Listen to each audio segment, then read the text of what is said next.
Social media. It's a big part of the lives of young people today.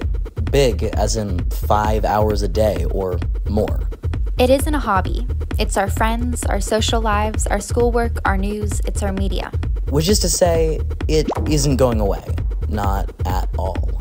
But the companies that run the platforms are now under fire. As Congress, the courts, and parents all want to know how they got to be so powerful, so addictive, and so profitable so quickly. Frances Haugen was working at Facebook when she had the chance to see what no one outside the company could. That Facebook had data, damning data, that its platforms, Facebook and Instagram, were doing real harm. Frances decided to blow the whistle, and did so first in the Wall Street Journal and then in front of Congress. My name is Frances Haugen. I used to work at Facebook. I'm here today because I believe Facebook's products harm children, stoke division, and weaken our democracy. I'm Aiden Cohn-Murphy, the founder of Gen Z for Change. And I'm Olivia Seltzer, the founder of The Cram. And we're here today with 15 young adults in an open roundtable to explore social media and its impact on our community in a conversation with Frances Haugen, who's known as the Facebook whistleblower. Welcome, Frances.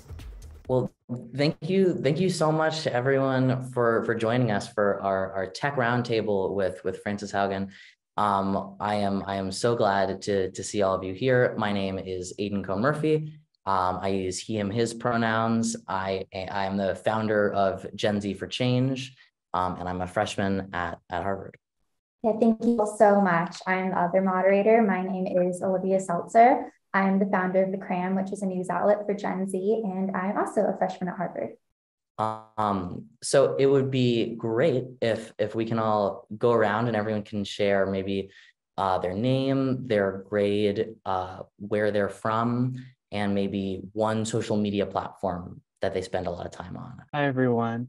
My name is Connor. I use he, him pronouns. I'm a first year at Vassar, and then I use Instagram the most in terms of social media. I'm Sasha. I'm a junior in high school, and I use Discord a lot. I'm Kyle. I'm a sophomore in high school, and I probably use Snapchat the most. Hi, I'm Isabel. I have COVID, so that's why my voice sounds weird, but I'm a freshman at the University of Virginia, and I use TikTok the most. Hi, my name is William. I'm a senior in high school at Lake Oswego. It's in Portland. I use he, him pronouns, and I spend the most time on Instagram. I'm Luna. I'm in the CUNY system. I'm a freshman, and I use Instagram and TikTok quite a lot. Hi, I'm Avalon. I am a junior at Barnard College, Columbia University. I'm also on the board here at the SustainableMedia.Center, and I use Instagram the most.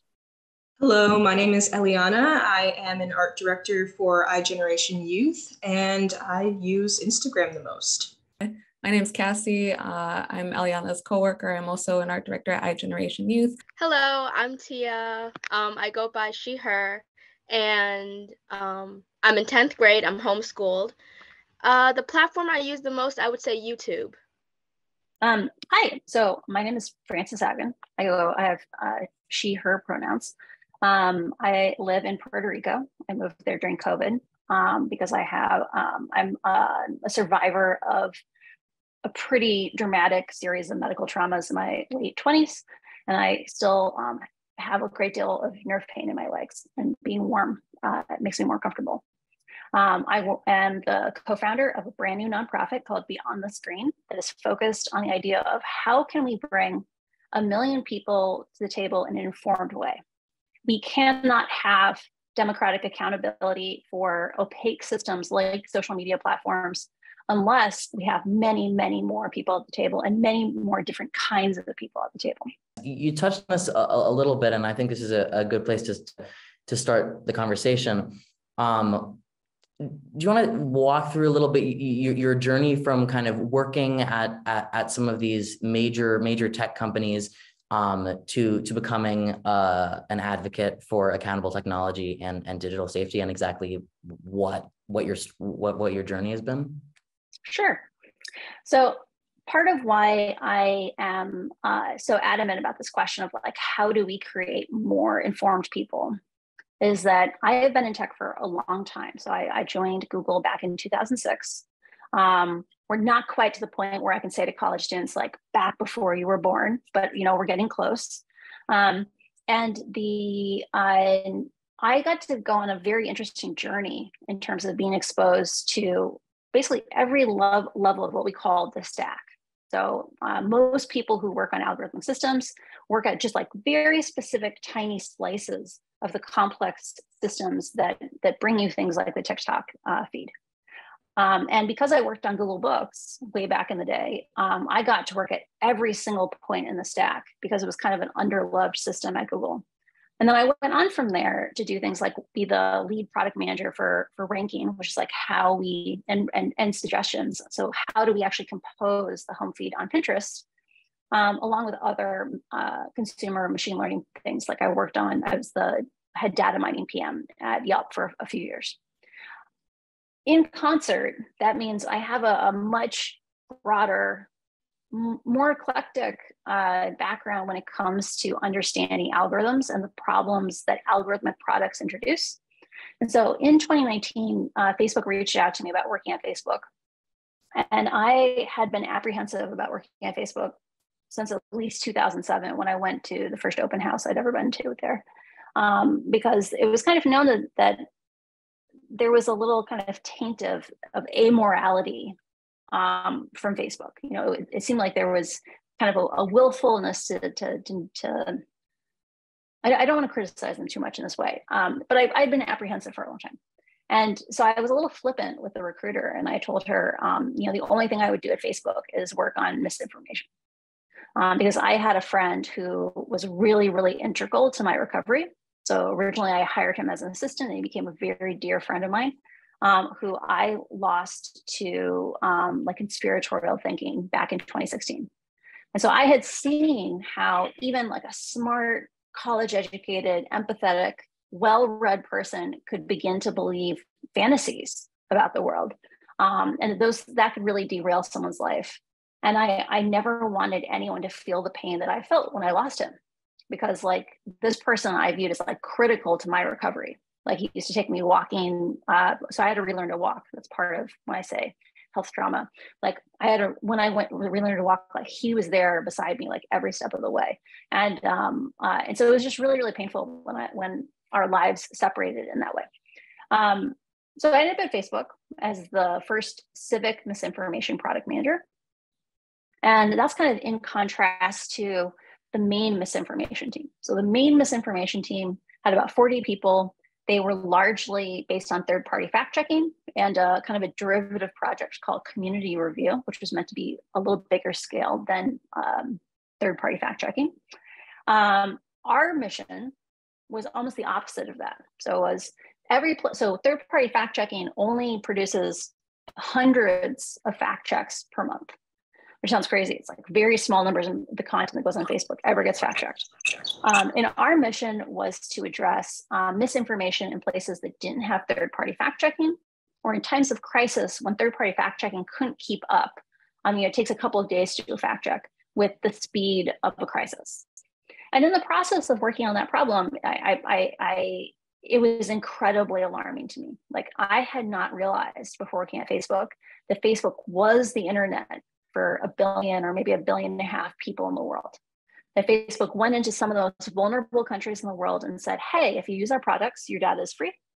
If you use anything else on the open web, you're going to pay for it.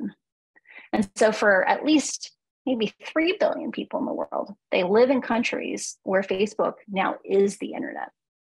That because 30 or 40% of people who use the internet can only afford to use Facebook's products, the internet has converged in those countries so that you wouldn't have your own website, you would just have a Facebook page.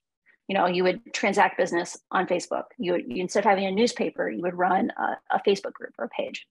And part of why this is a calamity is those same people get the fewest safety systems.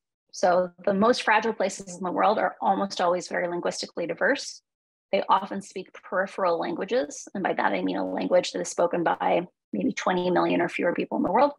And when you have those situations, Facebook's current strategies for safety just don't work.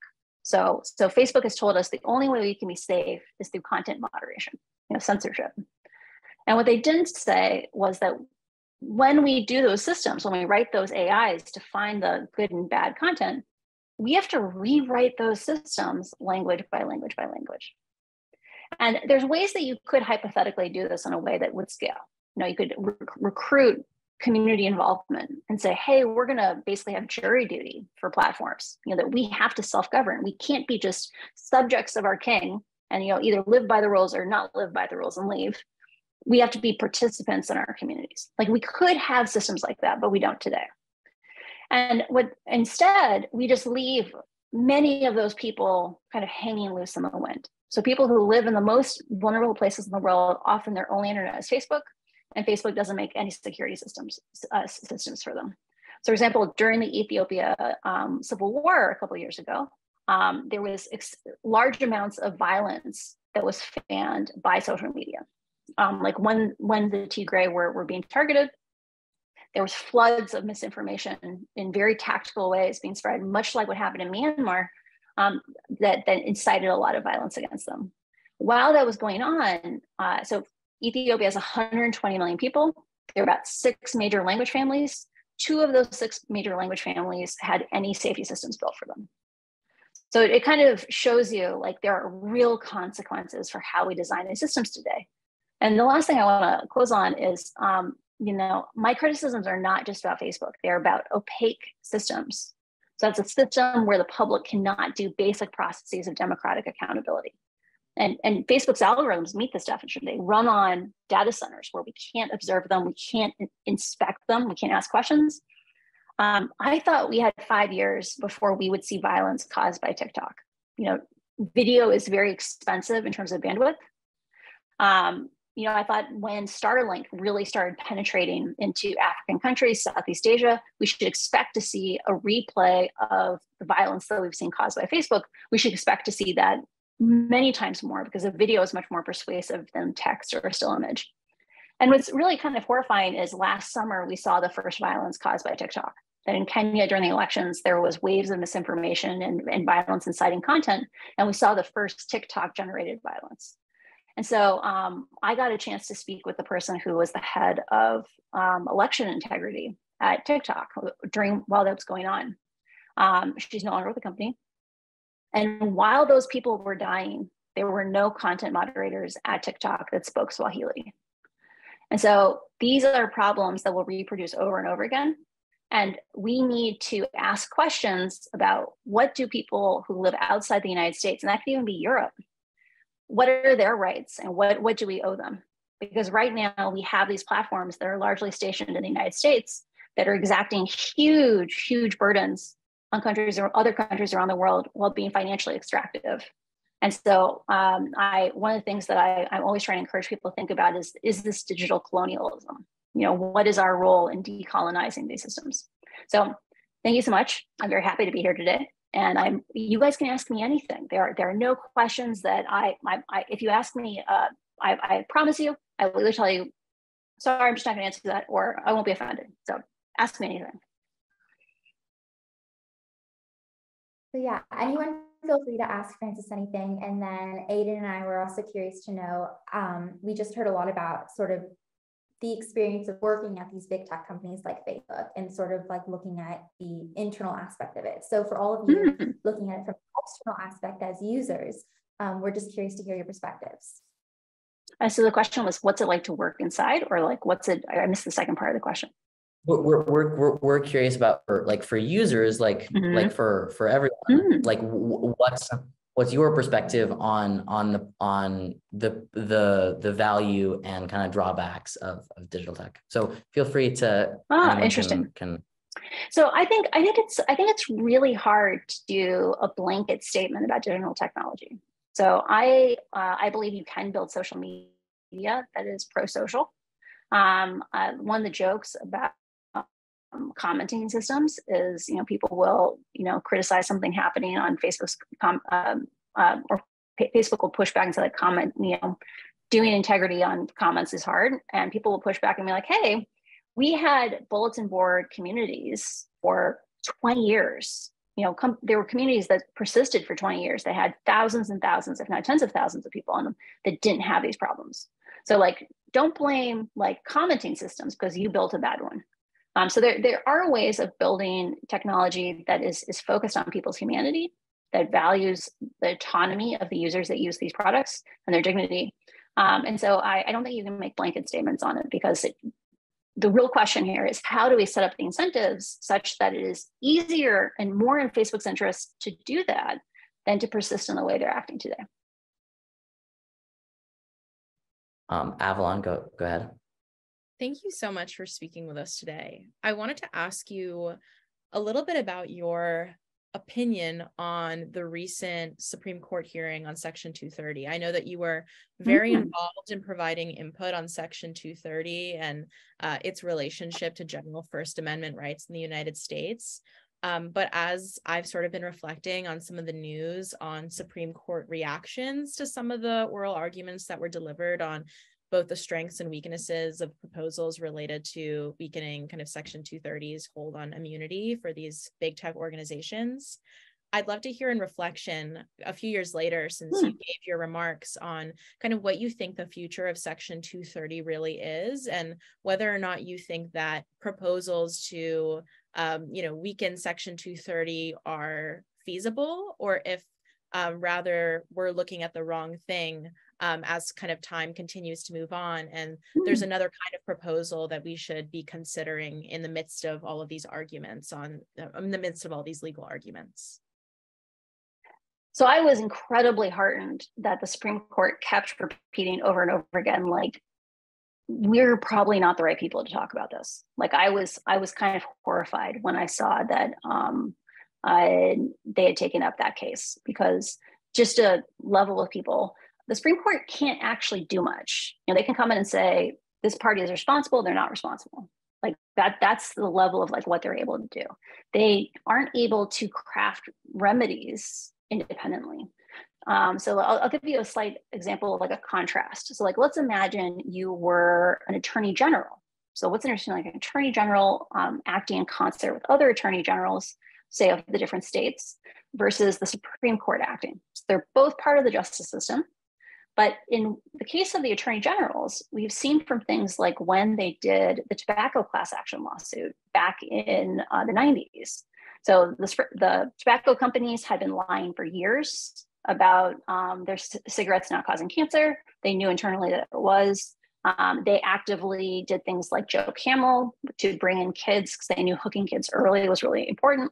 And the attorney generals all got together and brought a singular class action lawsuit that changed the rules around how that industry was governed. That is a systematic intervention. It comes in and says like, hey, like, it's not just that we're going to have like a before and an after, we're going to like have a transition. We need to have a process where the way we do governance needs to change.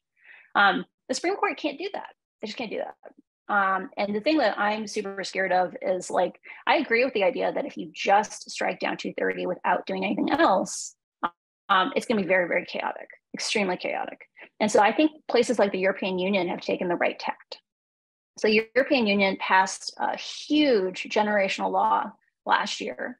It is, I think, the gold standard for regulation in the world. So when we talk about the problem of social media, like some people will say, oh, it's like teen depression. Some people will say it's hate speech. Some people will say it's like unaccountable censorship. Like, there's a lot of different things where people say this is the problem with social media. I think the problem with social media is that it is opaque, that we cannot do any of our normal rituals of governance. And those rituals of governance aren't just about the government. They're about what I call the ecosystem of accountability. So in the case of something like the automotive industry, we have litigators who understand what a cut corner looks like, and they hold companies accountable when they cut that corner. We have investors that want to have stable long-term returns. And so they have conversations with the companies about managing risk, or they require data out of companies so they can assess the performance of those companies. We have legislative aides that understand what good and bad regulation looks like and what's possible to ask for. We have concerned citizens like Mothers Against Drunk Driving, who keep the issues on the forefront of the news, even between scandals. And they feel empowered to do so because they understand what they can demand.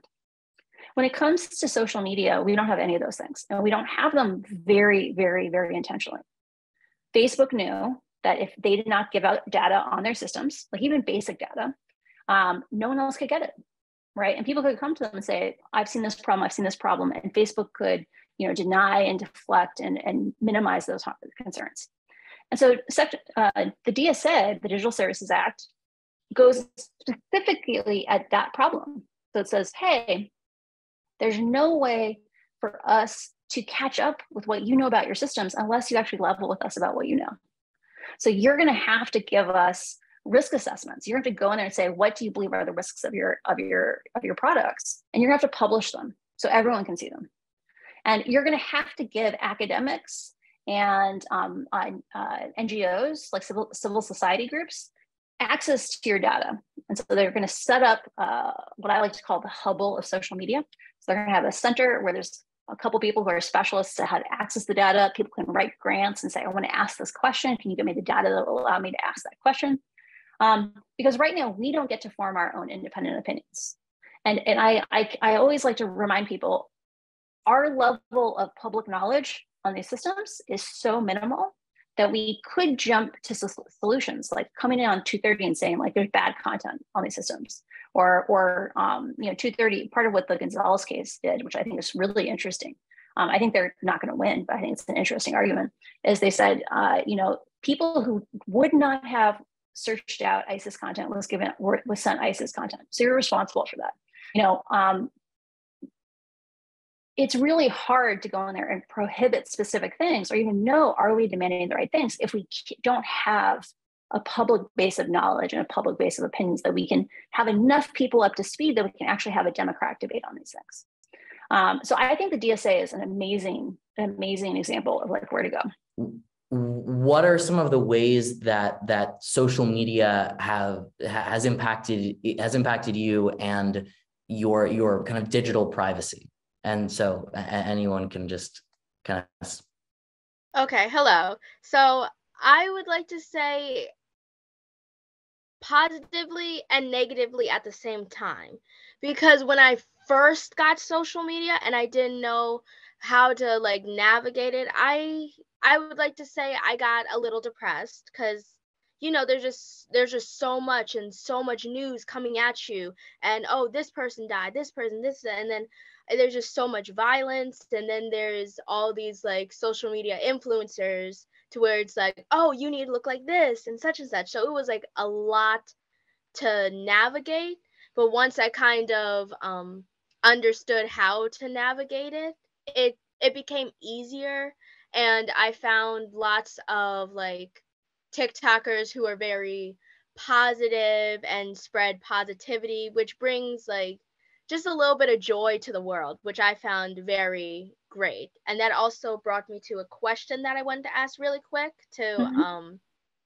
I just wanted to know what everyone kind of thought of. Do you think users should also be held to a higher standard, just like the social media platforms? Like, do you think people should be, if they post something that they probably shouldn't, should they be banned for life or something like that? I just want to hear everyone's opinion. So I thought that you didn't take it the direction I thought you were going to take it, which was like, should people be responsible for like the content that they consume? And the thing I was going to the thing I was going to say, give you an example of, is one of the things that I'm super concerned about is something called algorithmic escalation. So Facebook has run multiple studies where you take blank accounts and you follow some moderate topics. It could be center left, center right politically. It could be innocuous topics like healthy eating on Instagram. And just by clicking on the content provided and following groups or hashtags suggested, within a very short amount of time, maybe 2 or 3 weeks, you get taken to incredible extreme content. You can go from center right to white genocide, or center left to should we kill Republicans, right? Like crazy stuff. Or in the case of healthy eating, you can get pushed to self-harm and eating disorder content. And so I do want to be a little careful when we assign responsibility to individuals about how like you may be clicking on things, but if the algorithms are continuously pushing you towards more extreme topics, because you're more likely to engage with them, we have to be a little careful about what are we even consenting to. But with regard to the question of like, should people be responsible for what they post? There are many, many things that are hard about how we architect these platforms today in terms of accountability to individuals, right? That if you post something that is horrific, let's say you have a First Amendment right to say horrible things, right? You can stand on a street corner and you can scream about, anti-Semitic things and conspiracy theories about certain groups running the world. You have a First Amendment right to say those things. So I think it'll be very difficult to pass laws, at least, that would cause that. And I think people would push back if you had those kinds of policies in general. But I think the secondary thing is I do think there's a difference between freedom of speech and freedom of reach. So choices on who you give more distribution to are, my table leg just collapsed. I've been knowing that was going to come for a while. Okay, we're going to see if it's going to hold up for the rest of today. Sorry, guys. I did not think that was going to happen. My desk for, I don't know, a year has been basically like a TV tray that my husband bought for some other purpose. It's a long story, and it has not been designed to be used as intensively as I have used it. And unfortunately, you guys are paying the cost for it now. But I think there's questions around, if let's say you ban someone. So I fully support kicking people's accounts off, right? Like if you are inciting violence, it is the right and duty of an operator to, take your account down, in my opinion. For most other things, I'm not as extreme on that, but I do believe that you want to make sure you understand the biases in your algorithms, because right now people who say extreme things get much, much more distribution than people who say thoughtful things or things that are designed to reach across the aisle. So first direction of Facebook, we need to be extremely worried about Facebook, because when Mark talks about things like the rise, the year of efficiency, or flattening the org chart, right? I think he's basically stripping the company for parts. Like, they had already been migrating huge numbers. Like, let's take one step over. Back before they built out the metaverse, they said, we are going to spend $10 billion a year on the metaverse, and we're going to hold headcount flat across the company. That is implicitly saying we're going to strip other parts of the company of employees and redeploy them onto the metaverse. And I saw that happening extensively when I worked at Facebook. Like, I saw people go from safety teams to working on the metaverse. Some of the best people on safety teams went to the metaverse because they knew that was the path where they'd actually be rewarded. That's a huge problem, because Facebook wasn't doing enough before, and they're definitely not doing enough now. Second issue, I think Facebook really want, like, they can see the writings on the wall, right? Like, they've had 35% profit margins for a number of years. They know that if they had to do an adequate job with safety, they probably have 20% profit margins, 15% profit margins, still better profit margins than almost any company in the world for their scale. For context, most telecommunications companies have 3 or 4% profit margins. They're utilities. They would be doing great in that regard. And I think Facebook can see that's coming. And so I think part of Mark's pivot to the metaverse is that he doesn't want to be responsible for what happens on his platform. That if he's a hardware provider, or he provides like an app marketplace, he can say, oh, I'm so sorry that you got harassed, you got harmed, you got whatever happened to you on that application, but we didn't write it. It's their fault, it's not ours. And I don't think he's going to take responsibility for the idea that there's common infrastructure that they could be making to make the metaverse in general safe. For example, if Facebook is struggling with linguistic equity, the idea that it doesn't matter what language you speak, you should be safe.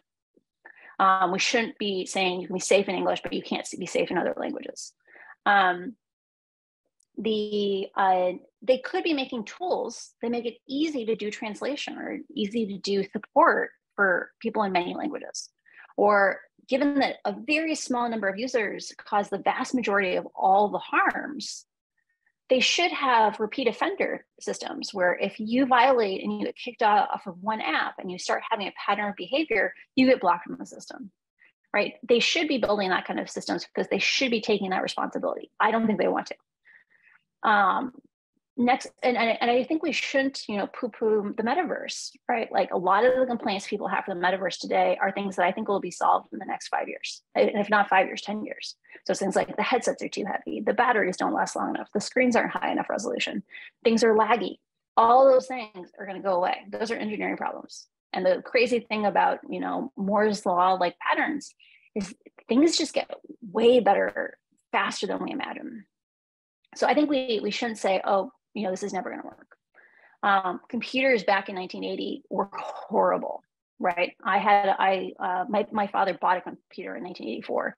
There was an IBM, and it was still in our home 6 years later. And I remember just thinking, why would what a horrible computer. Things change. ChatGPT 3.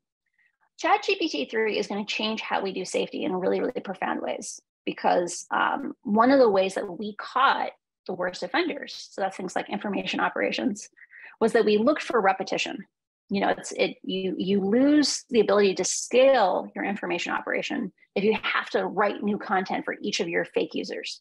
But with ChatGPT 3, and so people recycle content. They'll have lots of people post the same kinds of things, and we can catch people when they do that. When you get to things like ChatGPT 3, you can have little mild permutations between all of them because the generative AI is producing it. And very rapidly, you have information operations that are impossible to detect using that method. I think there's hope, though. So there's a man named Noam Bardeen who is founding a new social network called Post News. He founded Waze, which is like the other mapping app from Google. And the way he was able to create all the maps in Waze, so they mapped the world, was they had a system of reputation and credibility. So, as you put in edits and they got approved, like you built up credibility, you had nested sets of moderators effectively. It was a platform where people were citizens, they weren't subjects. I'm lagging, make sure, go. He found a way to say, let's do participatory democracy to make this thing. This is a collective effort. And he's trying to apply that model to social media. And I think it's going to be very interesting. Systems like that are going to become essential in a world of ChatGPT 3 because we'll have to move beyond the paradigm of just focusing on content. I'm really interested in hearing from other people too about like the direct ways that social media has impacted them, because I know that there are all of these legislative and data and engineering challenges that we need to address. But I'm really also just curious about how these have affected some of you guys, and I would love to hear from you all.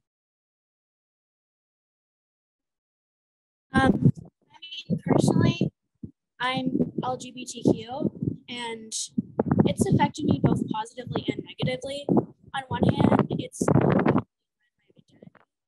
on another hand, like, you get called names a lot. And, like, I know kids in my school post things on Instagram that are kind of hurtful sometimes. At one point, it got really bad last year, and the school had the great idea to get the police involved because Instagram kind of just didn't remove the posts. So it kind of spiraled out of control. So one of the things that we've been talking about is this idea of, what if there was a greater recognition of the idea that kids exist, like especially K-12, kids exist within communities, right? Because right now you have things like the principal of my high school told me that there was a fight club on Instagram. So it was an anonymous account and people were going and picking fights and videotaping them. And posting them on Instagram. And the victims of those fights were embarrassed to come forward and admit they had happened. And so he was left trying to figure out like which kids are featured in this thing. And when he wrote to Facebook, he couldn't get them to take it down. Instagram said like, you're not a party to this, even though he was the one dealing with the aftermath of it. And so what if we did acknowledge the idea that kids exist in communities, and the path to safety may be getting more people involved? I think the biggest blessing and curse of social media in my life personally is the ability for it to connect you to people and their ideas. So when I'm probably just a little bit older than the people in this group, I'm 23. When I was 12, right, like I got a Facebook account and I had to ask my mom for permission, but now I see there's even like 6-year-olds with their own Instagram. And I used to go on a website called Omegle a lot to talk to people. And in retrospect, as an adult, I started to realize, horrified, how many pedophiles I had talked to and how close I was to possibly being groomed or exploited by these people. And when I was in middle school, there was a huge case, the case of Amanda Todd, if anybody knows, and that was like a viral story. This girl who'd been exploited by pedophiles online in these type of Omegle-esque websites. And that kind of started the conversation around like revenge porn. I know also during that time isanyoneup.com was like something that was happening. So I would say that like the ability to connect with people who can really add value to your life and who can really try to abuse you. And I also just wanted to ask a question to Francis. You know, social media has evolved so much over time, like algorithmically, people's trust to social media, like people used to not even want to put their real names or their birthday on there. And now we give all of our information. How do you think that social media has changed the most internally in companies like Facebook and Instagram, or I guess the same company actually, in that way? So to give you guys a little context on what the internet was like in the 90s and like how, you know, people thought about children using computers. We got 4 like color Macintosh computers in the school library of the elementary school I went to when I was 10, maybe 9, I think 10. And these were like fast. They in many ways they had user interfaces that are like the ones of today. And you know, all the other computers were like black and white kind of things. Most of them were not Macs. They were like the old Apple ones, like back when you had type commands and things like that.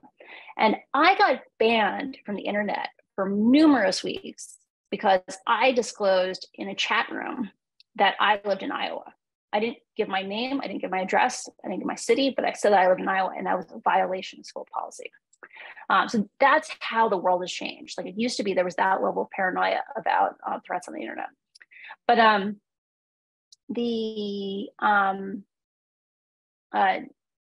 I am so sorry. I'm in the middle of editing my book, and I've been doing like 14-hour days for like the last 5 days, and I have forgotten your question, and I'm so sorry because I'm exhausted. Could you repeat it one more time? Yes. It was, how do you, in your opinion, how have social media companies changed the most internally over the years? Sure. So I think, so again, let's roll back in time. So we talk about Web 2, we talk about Web 3 a lot, right? So Web 1 was, we had static web pages, like a blog. Web 2 was, we started having interactive pages. We started having things like Ajax, which is like, you know, you could actually have sliders and things could move. And it was like more like an interface on it, like a normal application, but now as a web application. And then we have Web 3, which is like decentralized technologies. Some people say the metaverse. I think Web 3 is decentralized technologies. Back, the first scraper I ever wrote, so the first thing to download as a social network I had was Friendster. And I think the first generation of social media was what I call directory social media. So let's not talk about bulletin boards. So bulletin boards, I think, are also social media. That's conversant. It's kind of like a Discord server, but much slower and no emojis. We had a phase that was like a directory. So the original Facebook was like, everyone gets a page, they get to present themselves however they want to. It's a directory. You can go look up your friends' pages. You can see their photos. Maybe you can leave comments on those photos. MySpace was like that. Friendster was like that. That was social media up until about 2008. So Facebook bought a company called FriendFeed. And FriendFeed was the first kind of moment of the idea that you could have an evolving picture of a person that would like come together, and you might want to actually merge the lives of all your friends into a single feed. So back then, RSS feeds were very popular for different services. So you might use a service that tracked all the music you listened to. So you could kind of get a summary, or other people could see what music you're listening to. Or you might have another one where you had recorded when you went running. You know, like you had different services. And for the first time, you could aggregate all those RSS feeds into a single profile. And if you followed a bunch of your friends, it would aggregate all of their activities into a single feed. And that was revolutionary. So this is like 2007, 2008. And it was just remarkably engaging. It was really fun to like scroll down and be like, oh, my friend read this book. Oh, my friend listened to this music. They watched this movie, whatever. They bought this thing. So Facebook bought them. And so our newsfeed, as we see it today, came from that. And when the newsfeed rolled out, people were outraged. Like they were absolutely outraged, because it used to be like you could put information on your profile, and unless someone was actively going and looking it up, they weren't going to see it. And now you change your relationship status and it gets blasted out to all your friends. So it used to be a thing where you could change your status on your page, and like people would begin to notice it slowly over time, or maybe someone was curious if you were single and they'd go look it up. Now you change your relationship status and everyone's like, oh my God, you guys broke up. Right? It was like a very different mode of relating to each other. And people felt really violated. Like they felt like their privacy had been violated by them. Then we move into the next phase. So now we have algorithmic feeds. So those first feeds were kind of like email inboxes. You know, something happens, they show up in your feed. Your attention was still being directed by other people. It was just being consolidated. Then we move into having algorithmic feeds. So if, say, 2007 was the first friend feed, 2008 was the first algorithmic friend feed. Now you don't know what you're seeing. Like people again freaked out. They said, I don't know if I'm missing things. Like, I don't know if Facebook is hiding things that are important to me from me. Like there was a feeling of a violation of trust. You might notice a theme here, which is that people feel powerless over and over again. It takes a long time for these algorithmic feeds to come out, right? So Twitter, it had a feed because that's like what Twitter was, but they didn't have an algorithmic feed till 2016. It takes a long time for these innovations to spread. And what comes along with that, so on Facebook, we go from having primarily a focus on people you know, not intermediated by an algorithm, then we move to having an algorithm, then we move to having things like pages and groups. And those pages and groups, initially you had to pick them. You know, you might have gone suggested one by a friend or invited to one, but you had to actively consent. And then you move into a phase where instead of having you actively consent, they say things like, oh, you got invited by a friend. We're going to put content from that feed in your stream for 30 days. And if you like any of it or you comment on any of it, we'll consider that you joined the group. So if you said that's misinformation or that's hate speech, suddenly you're part of that group. That kind of arc around kind of moving further and further away from people you know is a pattern we see repeated across different platforms. So Pinterest started out being intentional. You have to choose who you receive content from. It's chronological. Then you start having a ranked feed. Then you start having things like topics, where instead of choosing who you followed, you choose a topic, but you're still choosing. Like you're not having anything put in your feed that you didn't ask for. Then you move to peer recommendations. You start having the platform making choices about the things that you're going to get to receive. The platform knows better than you do about what you should get. And the reason why this really matters is that Facebook has done studies where they say, let's divide all the content on our platform into two pools. So content you consent to and content you don't consent to. So content you do consent to is like people you actually friended, pages you actually joined, groups you actually joined. Content you didn't consent to is your friend commented on a post he saw and now it shows up in your feed. Or you got invited to a group, content from that group ended up in your feed for 30 days. You clicked, you put a comment saying this is misinformation on something and you became a member of that group. If all you do is say, we're going to respect your consent, like your autonomy, your dignity, we're going to give priority to content you consented to over content you did not consent to. And for free, you get less violence, less hate speech, and less nudity. Your friends and family are not the problem. Having computers intermediate, direct our attention is the problem. So we're coming up into our final stretch. We have a little bit less than 10 minutes and you have a few hands raised. So we're just going to do super rapid fire. We'll go William, Kyle, then Connor, and let's try to do like 30-second answers so everyone has a chance to ask their question.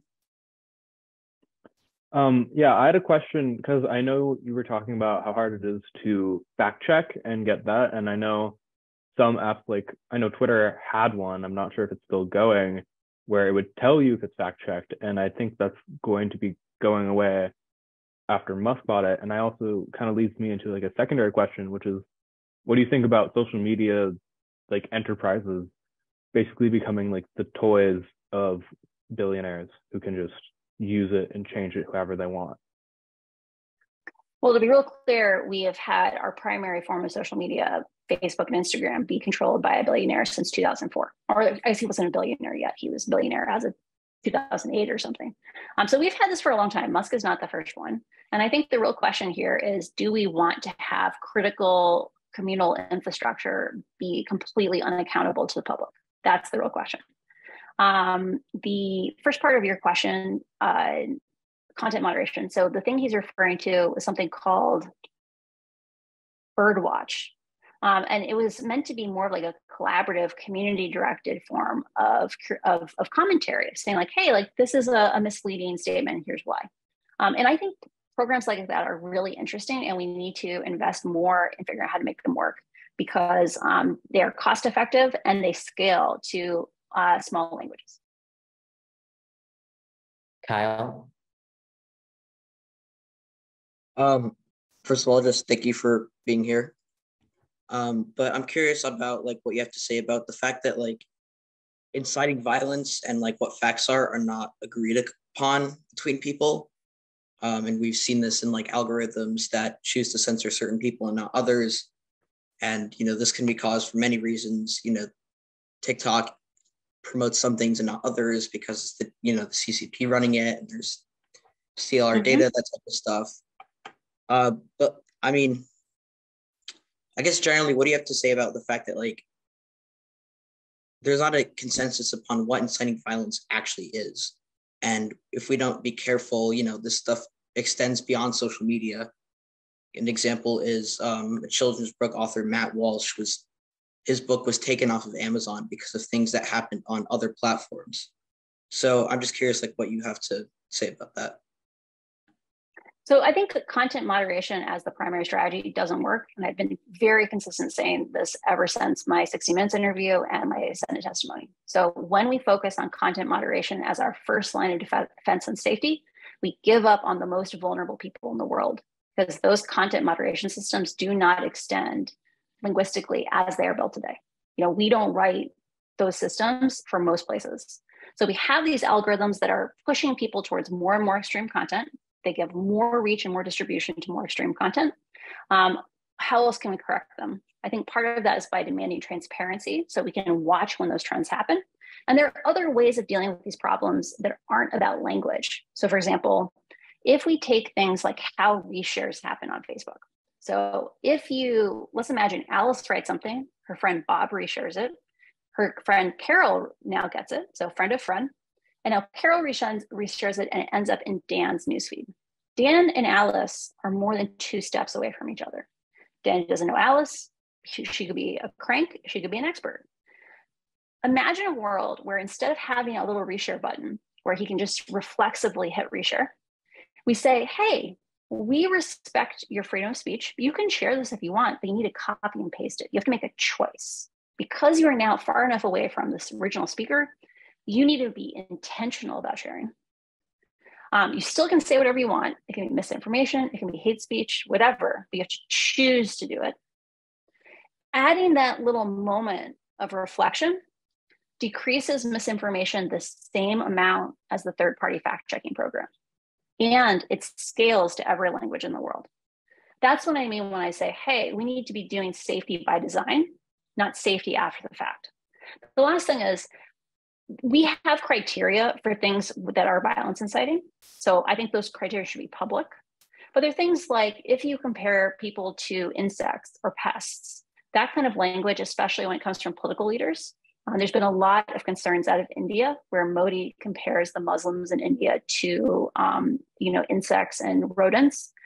That is a classic pattern that precedes genocides.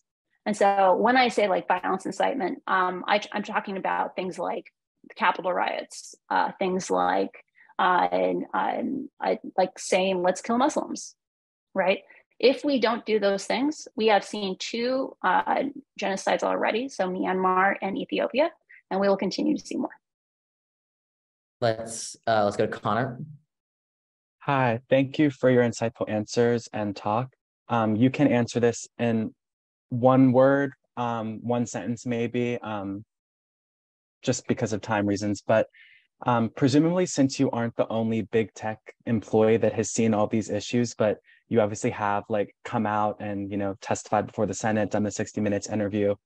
For those other tech employees that see this too and don't necessarily feel comfortable doing what you have done, should they have some sort of accountability in what they're perhaps complicit in, for lack of a better word, because I don't think anyone is evil per se, that's just an employee. And how does that look, if possible? So I write a lot about this in my book. The idea that there is a whole culture inside of Silicon Valley that is a system of incentives that decreases what individual employees view as possible. I am very, very privileged, right? Like I was one of the top ranked debaters in the United States. So I knew that if I were to come forward, that I could defend myself and I could explain clearly what had happened. Most people who had my job in Silicon Valley do not have that privilege, right? I won't say that they struggle to communicate with each other, but they struggle to be persuasive or to articulate arguments that are kind of at this level of complexity. The second is I was a history minor, right? Very few people who had my job in Silicon Valley are history minors. And I was a Cold War studies minor. And my thesis was on civil disobedience against civil defense. And so I had templates, models in my mind about resistance. Part of the study of the Cold War is the study of how was the Soviet Union overthrown.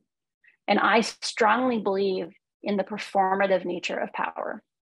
And what that means is that when we speak, that is a performative action, right? You're performing, but it actually changes the world. That being visible and having opinions of saying like, I need to live in the truth actually changes others' behavior. And there are other major whistleblowers. So my law firm currently works with a lot of whistleblowers and SEC. And my lawyer said, easily 75% of everyone who comes forward and talks to us says, I did it because of Frances Haugen, right? So our individual actions can change the world, even if in the initial moment, there's less of a result than we want. And I think the last thing I would leave you with, sorry, go ahead. Yeah. No, I want to make sure we're included, so we're just going to go very quickly. I just had a question about what the standard template looks like today for a digital integrity team in a social media company. And how do these current team requirements pale in contrast to what you consider necessary? So the great horror is between Mark Zuckerberg cleaning house and Twitter cleaning house. There is now no template for doing even a moderately good job in the industry, right? I think TikTok cannot be held as an example of doing a good job because they definitely do not care about, say, non-US, non-European users. Like there's no way you would have no moderators who spoke Swahili otherwise. And China has a long history of having even worse racial issues than the United States. And I think the question is, even Facebook wasn't doing an adequate job, right, when they were there. And that's because without transparency, the business incentives will always encourage the cutting of corners. And so that's just the nature. Until we get things like the Digital Services Act, and that's in the process of rolling out, until we have things like that, we can't expect them to do an adequate job with staffing. Thank you all so much for this conversation and for being so open and honest. This has been so wonderful to hear from all of you. And Frances, thank you so much for taking the time to engage with all of us. We want to be part of the solution, so this has just been such an amazing experience. We'll see you all again soon, and thank you, everyone. Happy day. Thank you so much. Thank you very much. Thank you. Have a great day.